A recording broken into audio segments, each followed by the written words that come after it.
ভগবান বিরসা মুন্ডার ১৫০তম জন্মজয়ন্তী উপলক্ষে রাজ্যভিত্তিক চতুর্থ জনজাতি গৌরব দিবস অনুষ্ঠিত হচ্ছে।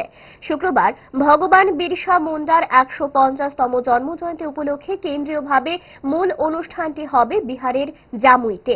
সেখানে প্রধানমন্ত্রী নরেন্দ্র মোদী জনজাতিদের কল্যাণে বিভিন্ন প্রকল্পের সূচনা এবং ভিত্তিপ্রস্তর স্থাপন করবেন।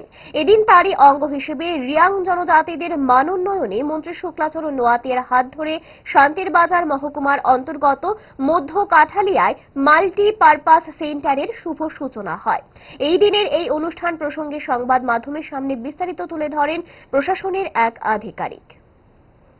আসলে মাল্টিপারপাস সেন্টার এটা আমরা 50 টার্গেট পেয়েছিলাম ministry of tribal affairs of India থেকে। আউট অফ 50 টার্গেটের মধ্যে আমরা ইতিমধ্যেই আমরা 22টা শুরু করেছিলাম, আমরা হাতে নিয়েছিলাম। তো তার মধ্যে এই মধ্য কাঠালিয়া বিসিতে আমরা আজকে একটা ইনকমপ্লিট ইন অল রেসপেক্ট আমরা উদ্বোধন করতে পেরেছি 15 নভেম্বর 2024 জনজাতীয় গৌরব দিবসে। আমাদের honourable prime minister of India উনিও আজকে দিনের গৌরব দিবসের সূচনা করেছেন। কিছুক্ষণের মধ্যেই দরটিয়া আবাস জনজাতীয় গ্রাম স্কুল যোজনা লঞ্চ হবে। এই উপলক্ষে জনজাতীয় গৌরব দিবস উপলক্ষে আমরা আজকে এই মাল্টিপারপাস সেন্টারটা এখানে উদ্বোধন করতে পারি।